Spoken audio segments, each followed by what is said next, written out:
morning, friends, and welcome to our regular Sunday morning meeting of the United Lodge of Theosophists.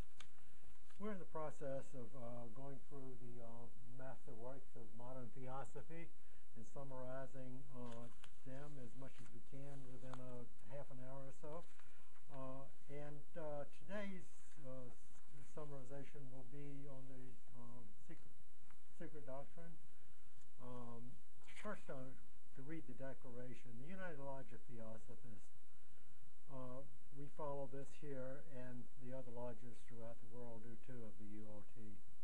The policy of this lodge is independent devotion to the cause of Theosophy without professing attachment to any theosophical organization.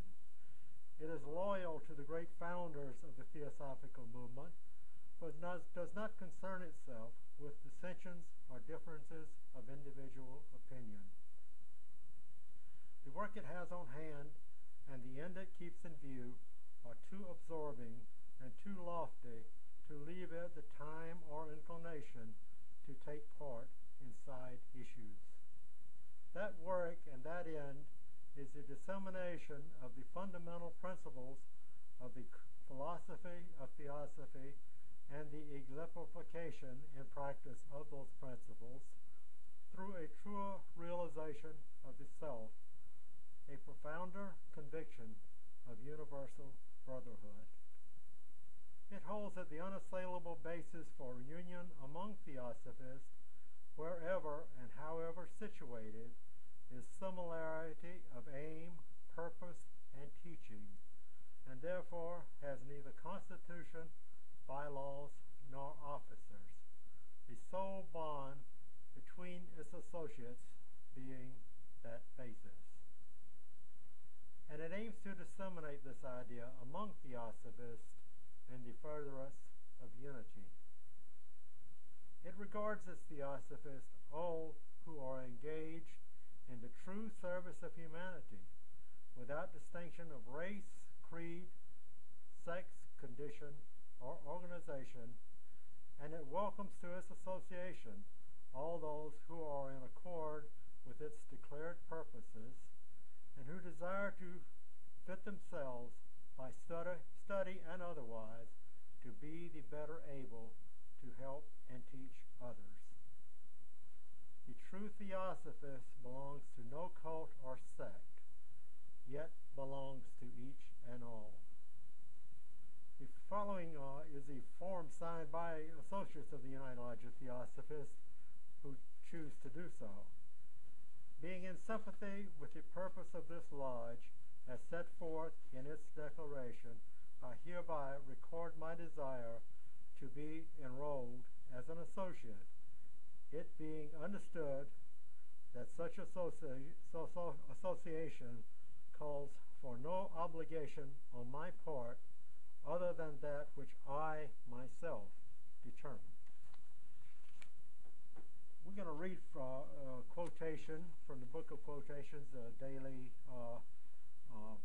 passage, and then we'll start with today's talk. Today being the 26th of April. Let me find April here. We had it on the 26th of March. So go to April the 26th, and we find this by HPB in The Key to Theosophy.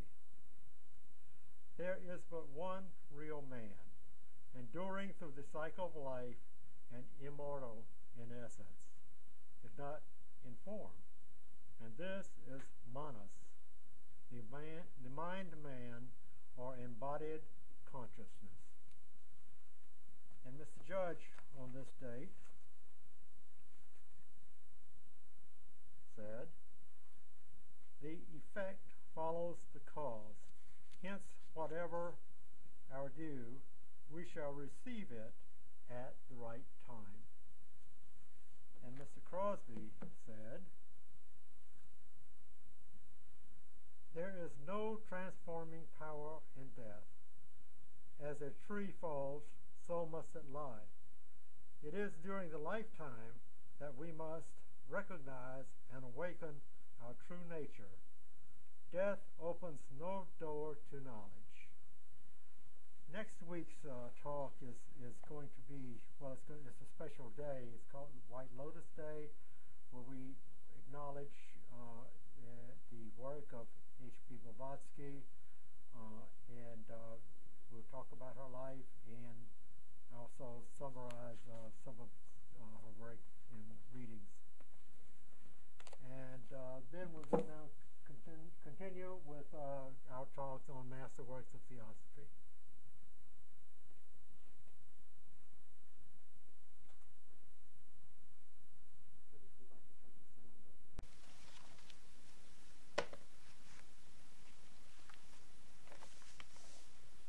Good morning and welcome, friends. We're covering the masterworks of modern Theosophy, and we have already talked about Isis Unveiled, and at its original inception, the Secret Doctrine was going to be an addition to what was given in Isis Unveiled, but HPB explains here. She says, this scheme, it must be added, was not in contemplation when the preparation of the work was first announced. Originally announced, it was intended that the Secret Doctrine should be an amended and enlarged version of Isis Unveiled. However, soon found that the explanation which could be added to those already put before the world in the last name and other works dealing with esoteric science were such as to require a different method of treatment. So consequently, the present volumes do not contain in all 20 pages extracted from Isis Unveiled. As you're all aware, the Theosophical movement was incepted in 1875, and HPB published in 1888 the first volume of the Secret Doctrine. The following year, in January, the second volume of the Secret Doctrine was published. The Secret Doctrine at that time, to be given out to the world, was to be contained in 4 volumes. But only 2 was ever given to the publisher. And she says, the Secret Doctrine is not a treatise or a series of vague theories, but contains all that can be given out to the world in this century. Anyone who has read the Secret Doctrine as well as Isis Unveiled knows what kind of book it is and the different variety of occult subjects it covers. In 1925, Theosophy Company reprinted the original edition through photographic copying. And if you go research online or elsewhere, you will find a lot of Secret Doctrines are out there. Excuse me. But they're not the original. One of them has 100,000 changes made to it, and one of them is more than 10 volumes. So a lot of changes to the original work was made without the publisher's or the author's permission. Why that occurred, this student does not know and is not going to go into it. So what is brought to our attention is to find an original copy of the 1988 published work, and that is put forward through the Theosophy Company in LA.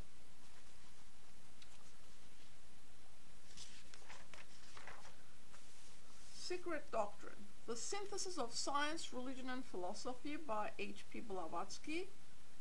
The volume 1 is Cosmogenesis and volume 2 is Anthropogenesis. Dedication. This work I dedicate to all true Theosophists in every country and of every race, for they called it forth, and for them it was recorded.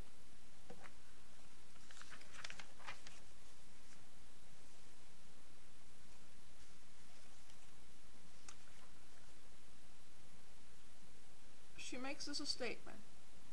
These truths contained in these volumes are in no sense put forward as a revelation, nor does the author claim the position of a revealer of mystic lore, now made public for the first time in the world's history.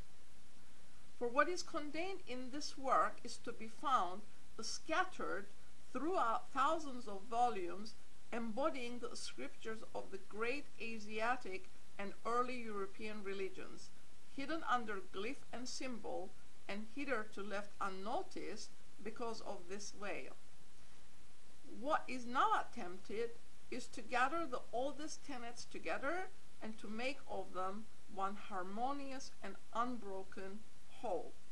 The sole advantage which the writer has over her predecessors is that she need not resort to personal speculations and theories, for this work is a partial statement of what she herself has been taught by more advanced students, supplemented in a few details only by the results of her own study and observation. So, why is this not generally known? Well, there are a few things we can do to bring it to the general public's attention. Esoteric tradition is referred to. She uses the word occult, invisible, and we are also referred to wisdom of ancients, or ancient wisdom religion.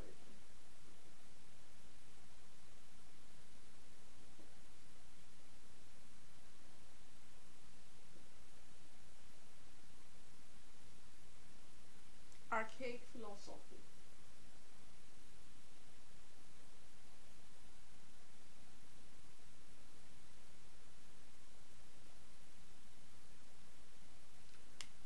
So, esoteric, occult, ancient, archaic. Very old. It is as old as humanity itself, and the records do exist. And who is it keeping them? Where are these records? Why is it not available to us? Well, if you look at world literature, fragments of it to this day exist, but they have been smoothed over, is the word that she uses in these books. In other words, they're not in their original condition, as the Secret Doctrine has been changed, by whom I do not know. So those fragments have also been altered, is the indication in this.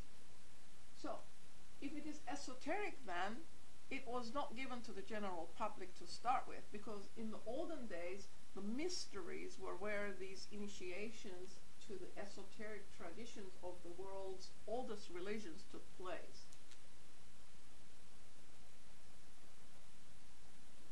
And there were mystery schools, and that would be equivalent to the colleges today. But since it was invisible, old, it was not generally given. Why? Because these truths in the hands of scrupulous people would cause, she says, to humanity tremendous damage. These truths were earned to be initiated into in the olden days, and there were preparation periods assigned to the students, like 7-8 years. In Plato's school this was also carried out, and then one was initiated if found worthy of it, and then the truths were given to the students. So this body of knowledge then universally exists, but it's prehistoric also. It just does not belong to our history at all. The prehistoric records, we are told in the Secret Doctrine, are in crypts and libraries that are found all over Asia, and they're all underground. That the original scrolls has been preserved for our use in the future generations. We are more able to understand and if we are drawn towards it. They will not release it at this time. So the brotherhood, or the fraternity of masters, or Mahatmas, adepts, is spread all over the world. They're everywhere and in every country. And if we look at the historical records in their fragmented details, it shows that part of this wisdom religion was promulgated into different countries depending as to what the culture of that area could stand. It was promulgated in certain religions and specific areas. In the book, we are referred to the Chaldean fragments, which are the Babylonian ones, but they don't exist because they seem to have disappeared from the surface of the earth. Then we are referred to Zoroastrian religion, which is the old Iranian religion, and fragments of that exist, but without a key, one cannot understand it. There is the Gupta Vidya of the Eastern Vedantic religion or Hindu religion, and that needs a key. Upanishads cannot be understood without a key because the Upanishads were written to explain the Vedas, but now the key has been lost to that too. So these fragments, and then of course the Kabbalah is the other one. It was an oral tradition because these things were not written by the masters who promulgated it all over the world, but their students normally, as time went on, put certain things down on paper, and the Kabbalah is one of them too. It was an oral tradition that carried on with Moses' inner circle, and eventually, after many centuries, it was put down. So there is an external tradition, and there is an occult or esoteric tradition that was not given out. So this wisdom religion then is the esoteric traditions of the peoples all over the world. And if look into, it can be found. And I'm going to read another.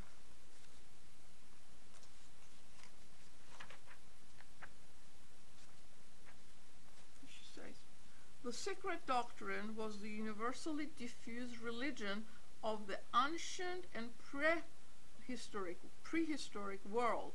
Proofs of its diffusion, authentic records of its history, a complete chain of documents showing its character and presence in every land, together with the teaching of all its great adepts, exist to this day in the secret crypts of libraries belonging to the occult fraternity.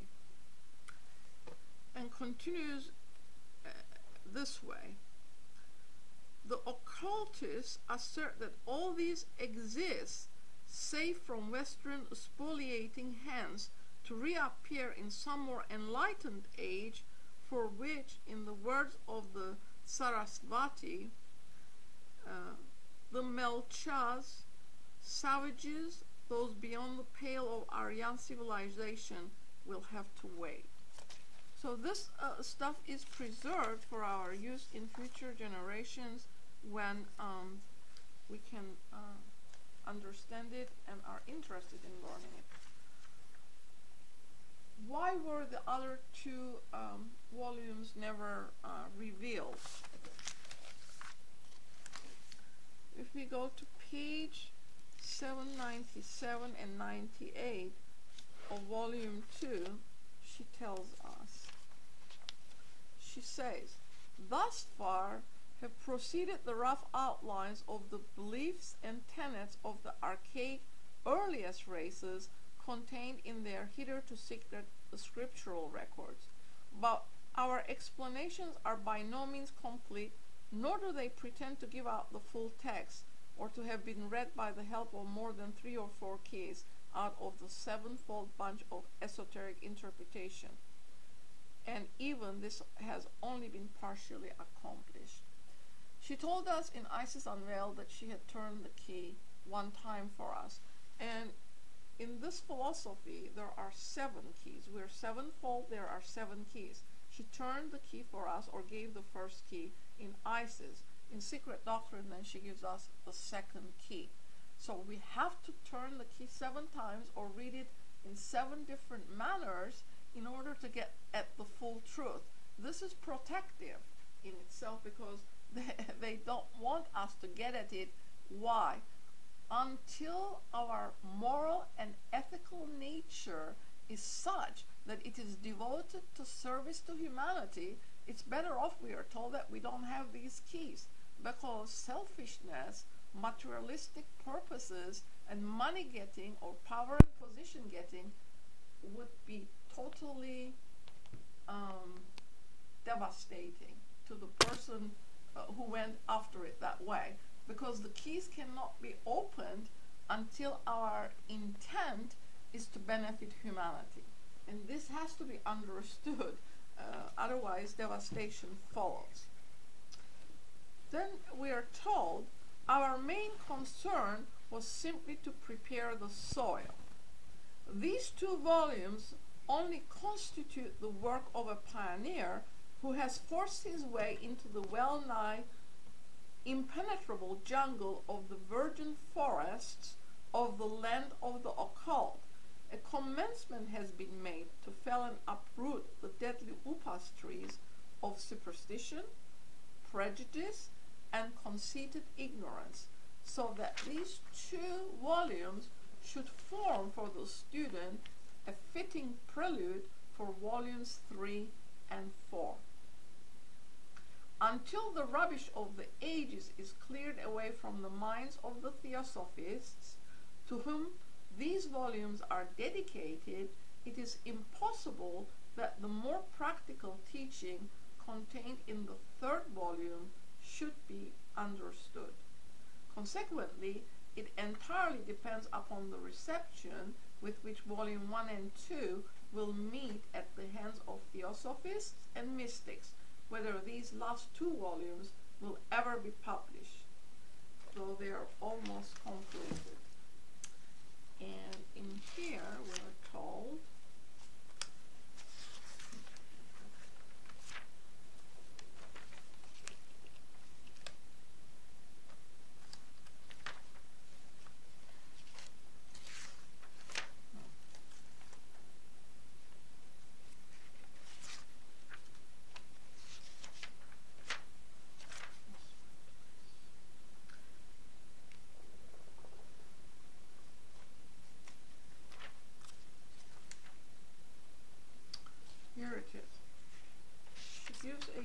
description of the volume 3.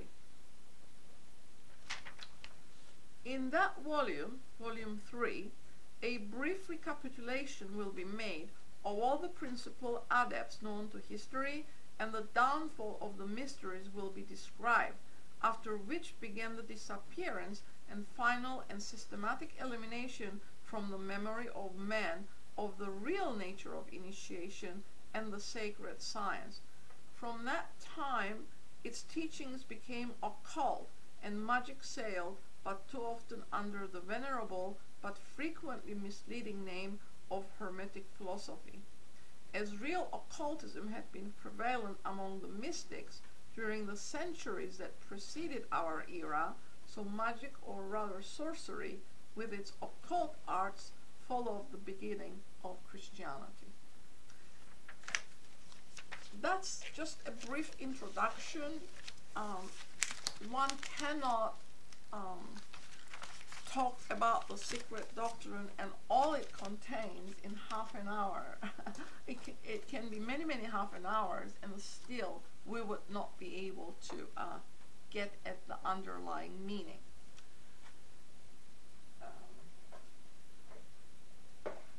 When this publication came into being, it was no longer secret, was it? When something is presented to the world, it's not secret anymore. It's unveiled. So in this book, she gives us the fundamental principles of the philosophy. But what else it does, reading this book is extremely important, not because the students are saying it, because it opens the intuition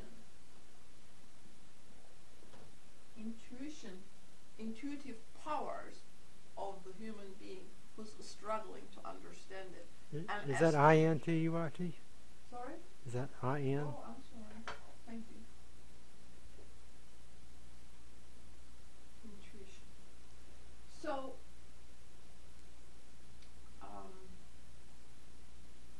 as we struggle to understand what the philosophy is implying, she says that if the Bible is read with the intention of getting at the underlying meaning, it would divulge a whole lot of information to us. So does this book. It gives us tremendous information, but it is necessary that the intuition of the individual be operative.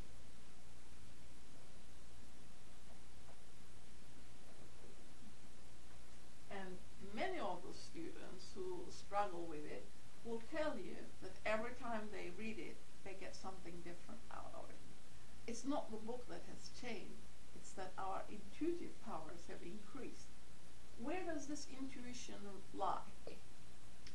For those students who are not familiar with the philosophy, she gives the sevenfold constitution of man and the correlating principles of the universe. As above, so below, she tells us that man is the witness on the scene, and it is a small copy of the whole. So microcosmic copy is man, and it represents the cosmos. Everything out there is within man. So these intuitive powers then bring out tremendous powers that lie dormant in humanity at this time. She talks about the pineal gland. It's in the Secret Doctrine. It will impart quite a bit of information if we read it. The pineal gland is the inner eye. It is the one that enables us to see, perceive on the inner lines of our being, and science does not accept this to this day. Occult does not have any place in science today. But science has something they call a pineal gland, right? It exists. Pineal gland exists, but it is a concrete little wart, she calls it, but it has sand in it, and that sand is extremely important. So please read it. This is not the subject of this talk. It's just that intuition has to be activated, and this is what the book does. A lot of people say, why should I read the Secret Doctrine? I don't understand it. But that's the key to opening our intuition.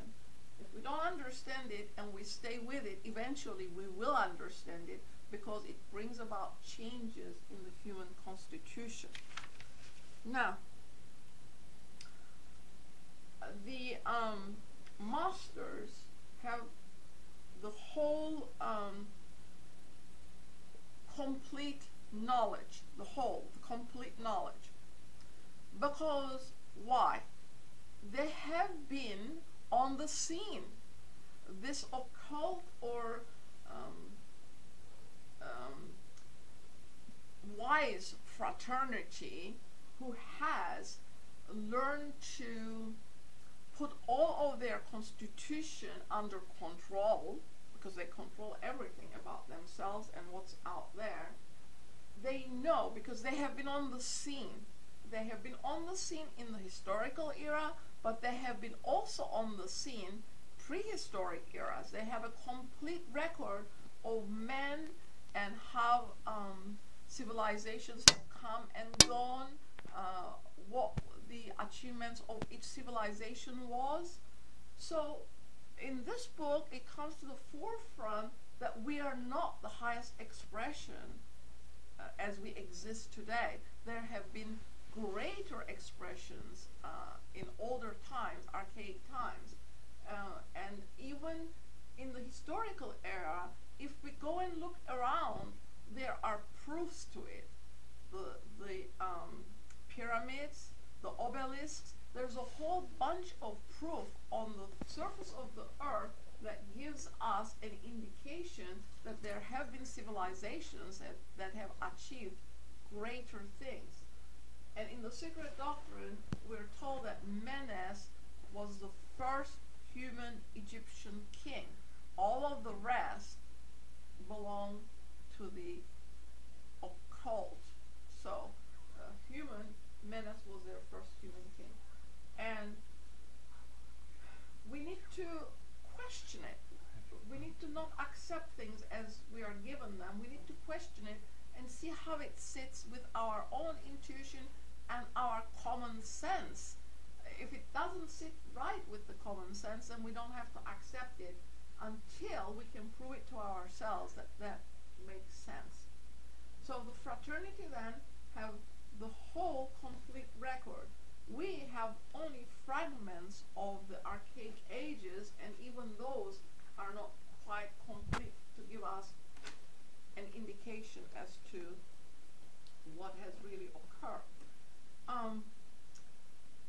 Why then did this fraternity in the 1800s came forth and gave us the fundamental principles contained in these books and a lot more?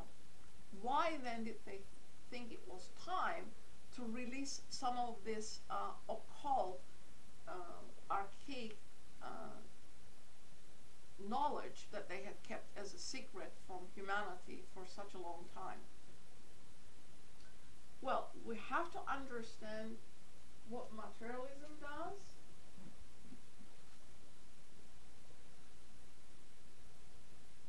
what dogma does. If you look at all the religions today, they are promulgating dogma, because they do not go to the absolute. They only start at the material level, and they are feeding us dogma. What does that dogma say? That there is an external God and whose whims are responsible for the daily lives of human beings. Some get this and some others get something else. Makes no sense to the student's mind. Where is the universal law in that dogma? There is a universal principle, there is a universal law. Under karma, each individual progresses after the midpoint of that evolutionary process by self-induced, self-devised effort. So, dogma makes us separate from that principle, because it puts the principle outside of us and separates humanity from that principle. That principle is at the root of everything. Even PBS shows the cosmogenesis part of it starting from one single point, which is the diagrammatic explanation in the Secret Doctrine, that everything starts from this point. Through radiation and emanation, all of the differentiation comes about, and then we end up with the physical level of existence on Earth. But there are many, many levels to that, and it is 7. Our constitution is septenary, and so does the cosmogenesis is based on septenary principles. But that first principle is inclusive of everything, because everything comes from that point, and she says it's like an egg, and it includes everything, because it expands from within out, and everything is included in it. So, they gave it out because they want to show that humanity is one brotherhood, one family, and its root is the same. It comes from the same essence. What about science? Science does not believe in anything except what it can touch and see. It follows the Aristotelian method rather than the Platonic method. Plato says start from the generals and come to the particulars, and then start from particulars and then go to the generals. If you can do that, then you know that you're part of the whole. You come from it, and when you're ready, spiritually ready, you get absorbed into it. And in the meantime, that evolutionary process continues from life to life, giving you opportunity to find out what your inner self is, what your soul and spiritual life is all about, so that you can learn and follow that altruistic way of living, becoming a servant for the larger good. So, science tells us we're animals, that we come from animals. Well, this book tells us we come from higher intelligences. Lower intelligence can never produce higher intelligence. The highest intelligences are involved in the evolutionary process of man. We come from higher intelligences.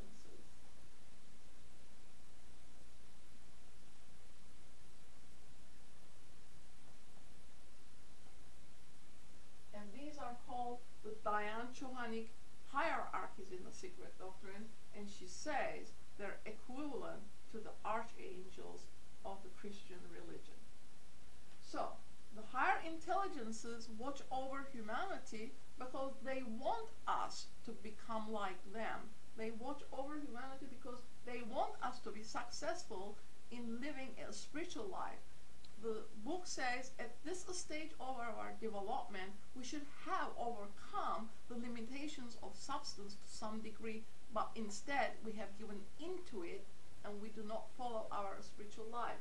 So, in order that the spirituality of the human race be actualized in the future generations of humanity, this philosophy was brought out. It shows that all human beings come from the same source in soul and spiritual life. We're all one. Not only that, we're not separate from the root.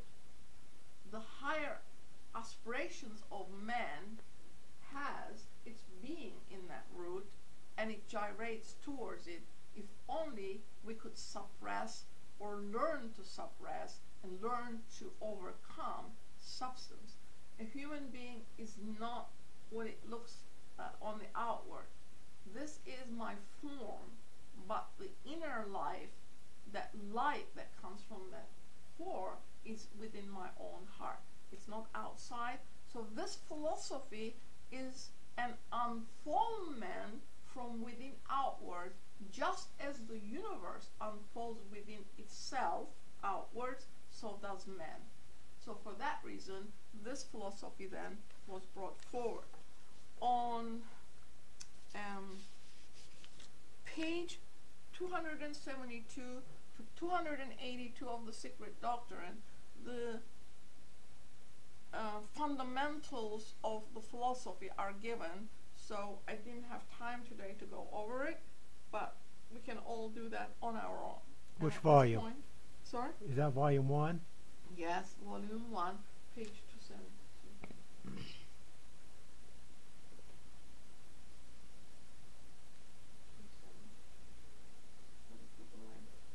Okay. So at this time, we will stop and open for questions and answers.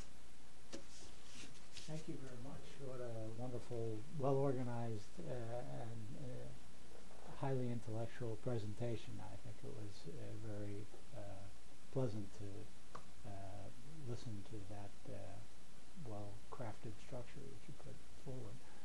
My question is related to the role of the masters in Theosophy. I know that they play a role in providing information about some of these principles and revelation of some of this knowledge. Do they also play a role like a guru taking the students to the level at which initiation is possible from that occult realm?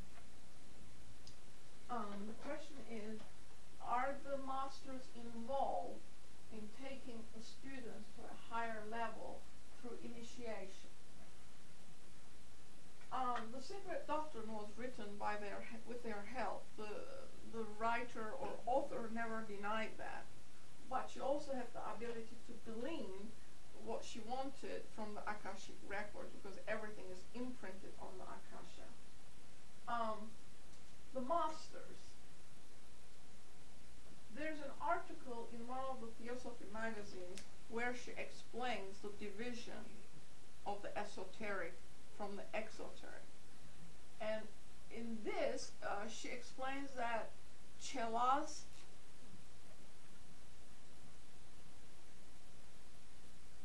are sworn directly to the masters. So, in other words, we have gone through a lot of preparation on our own. To a certain degree, we have developed all our inner capabilities. What have we become? What is necessary? She tells us what is necessary for this process to occur. Altruism, generosity,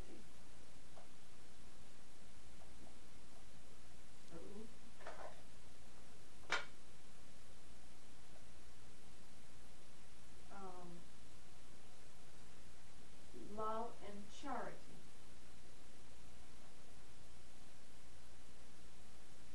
service. In other words, what have you done? You have effaced the lower personality. My personality is this form and my lower principles. I don't know if you're familiar with it. I'm sorry, this is a very metaphysical process, but she gave the 7 principles, and the 4 of them drop at the end of each lifespan, but the 3 higher principles, which is called Atma, Buddhi, Manas, the spirit, the spiritual, intuitive powers, and mind, the 3 coalesce and goes to the Devakanic, or the heavenly interlude, and then after that rest period, assimilation takes place in that period, that you have, whatever you have done and learned here is assimilated into your nature, and in the next life, hopefully you come out as a higher individuality. What she calls those 3 higher principles is the individuality, and the part that drops with the body is the personality. In each life, in other words, the individuality is the same, but the scene it plays in each life changes because it has a different personality that assumes that role and develops further whatever needs to be learned. So keeping that in mind, this process in yourself, you have, through self-devised, self-induced effort, have achieved all these. So you have cleansed your lower personality of the attachment to material goods, aggrandizement of the personality through power. You may have all that, but you're using it for the good of the all. That's the difference here. Not for my own good, but for the good of all. So you have learned to become an altruistic human being, showing humane capabilities in yourself. So when this is done, then what happens is that the light in your heart is lighted. It is shining. It has become this philosophy says, you have to make it your own. You have to exhibit it in your daily life so that it can find expression through you. Until such occurs, you really don't know the philosophy because you haven't lived it. But once that occurs and the light is shining, it is visible to the masters. They know who has prepared themselves, are ready to be taken in hand and shown further initiation into the mysteries. But to become a chela, you have to be a pure soul, totally exempt from everything worldly, that your whole life is dedicated to learning the philosophy, its promulgation, and you walk the path. Is in the voice of the silence, she calls it the path. And she says, until you have become that path, you can't travel on it. So yes, your answer is yes, and I went through a whole bunch of explanation, but it's necessary to understand that the question in one of the articles was, you think you're ready, but what would the master see in your heart if he was to look into it? In other words, you have to be ready in reality, not as you wish to see yourself be ready. So, and the other statement, when the student is ready, the master appears. Please remember, this is an internal evolutionary process, the soul becoming aware of its own inner possibilities and following that guidance that comes from within. This is what it describes. And then, once you're sworn to the master assumes responsibility for everything that you do, because you're going to make errors. So why would they take us on if we were not ready in their own eyes? Because that responsibility is a limitation to the master. Because they are part of the all. They have suppressed or overcome all of the lower principles. They can shut it off at any time. They all have physical bodies, but they build it out of that Akashic light themselves. It's a different process for them. This student really doesn't understand all of it. I can't say that I know it, but intellectually I understand it. So when you're ready, they appear, and those initiations obviously take place. So they're ongoing. It's an ongoing process. These days as well. I mean, it would not necessarily be totally revealed exactly what the masters are doing, but they would be involved with individuals when they're ready. They would absolutely. And HPV started a whole bunch of things when she was on Earth. They are all in existence today, every one of them. And when each of the students reaches that grade, it becomes apparent to you as to what it is and what you need to do. So everything that she started still exists. But just like all the powers of the cosmos are in us, and there is a living entity at its head, and until you qualify to enter, you can't, because you need the key to enter it with, is how it is put. It's the same process with that. You have to bring your key with you in order to enter. So all this process. And this book, the Theosophy, does that for us. It cleanses the mind. It opens it to greater consciousness that I am not alone. I'm part of the all.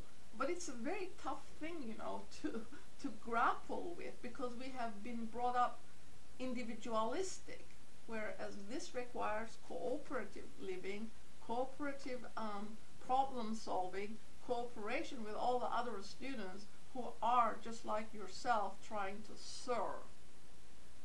And she dedicated to the few.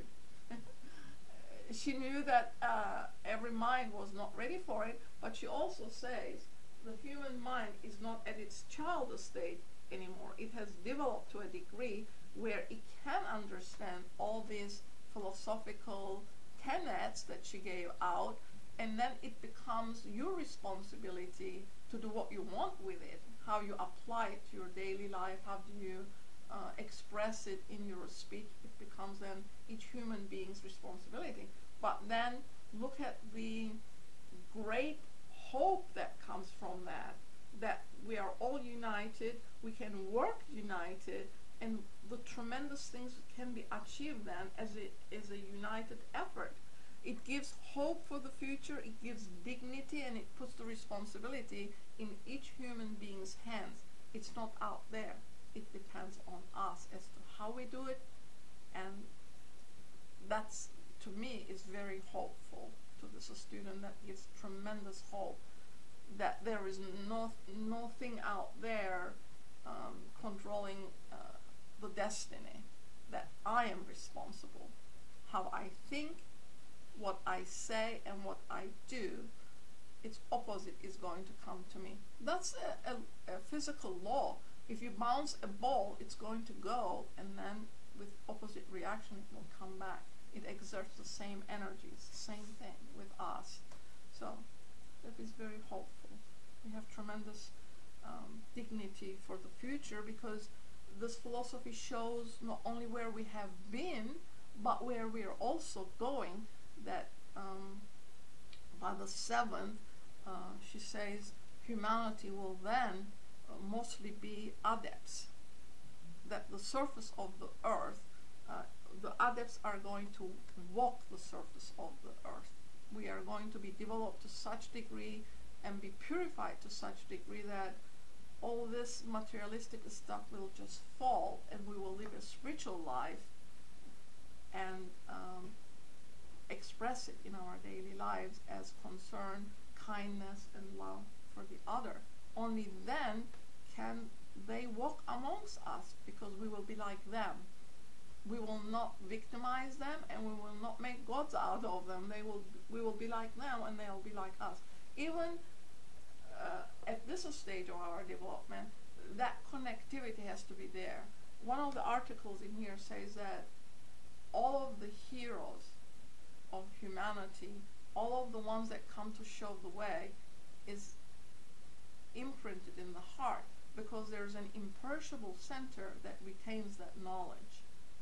Because this is opening it up from inside out. I already have the knowledge. It's dormant. I need to activate it and let it come out. It's the light that enables it to do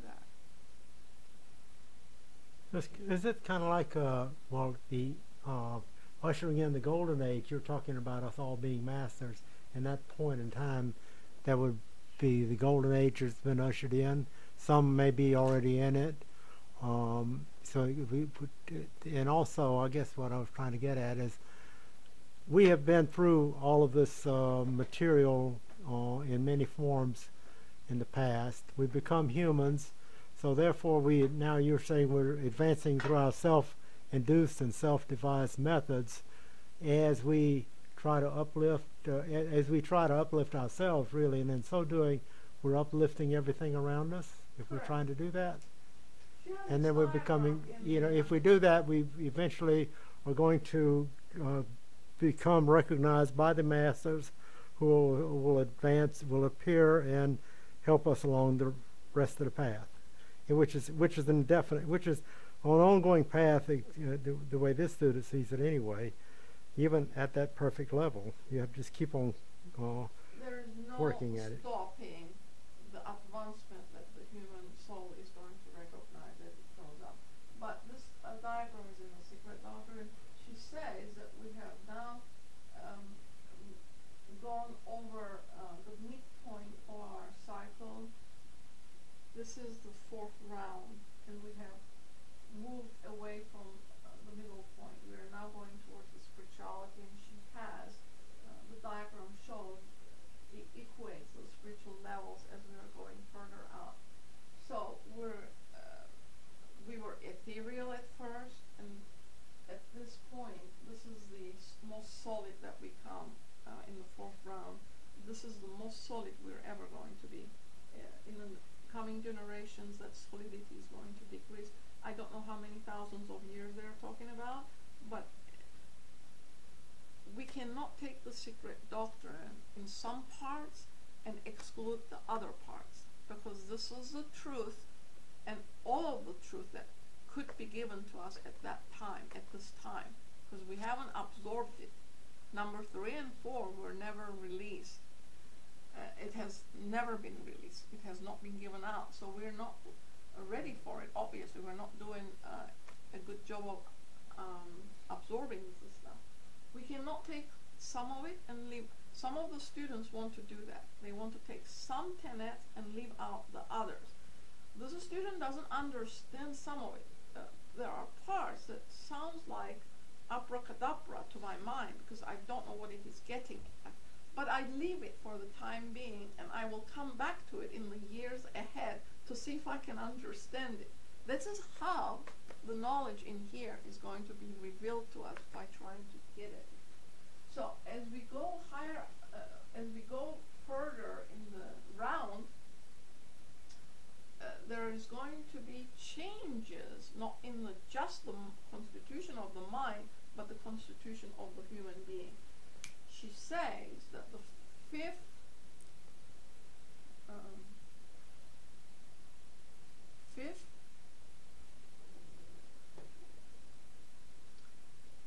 where the fifth subrace of the fifth root, right? Mm-hmm. Yes?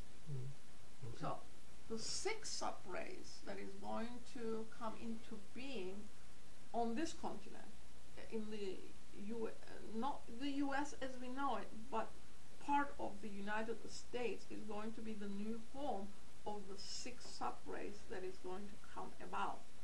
So maybe that was another reason why they came to the United States, because she started the Theosophic movement in New York here. So, and if we're going to etherealize, this possibility has to be accounted for. We're solid, we're totally solid, but we were not so before. We went through a tremendous amount of change, just like geologically our Earth did. And the shifting of continents will occur, because it has occurred before and it will occur again. If you look at the Dendera zodiacal sign, it shows 3 such shifting of the poles, and that is 750,000 years we're accounting for, or is it 75,000? I'm confused with my numbers today, so don't take it too hard, but it shows 3 shiftings, so it's going to shift again. In the radicalization of the weather system was announced in the 1800s, that unless we shape up, the weather is going to become extreme.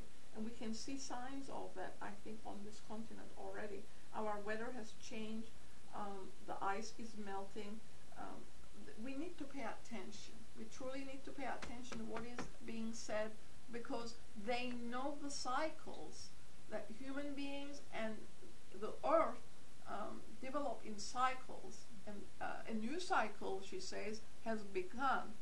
When she came to address that new cycle and the oncoming of the sixth subrace. And in one of her articles she says, nay, it has already begun. It's not in the future, it's amongst us now. Whatever she means by those things, this student thinks about it, not able to decipher all of it, but partially I do understand it. So if you go to the top and you have a bird's eye view, you can see a lot more that way than when you're on Earth in a regional area and you can only be aware of what's going on in your own environment. And she had a bird's eye view, and she gave it in one of her articles. And there was only one at that time, and now we're all over the world, many branches everywhere. So she knew what was coming, she understood it. So this is our talk. Thank you very much. And now we will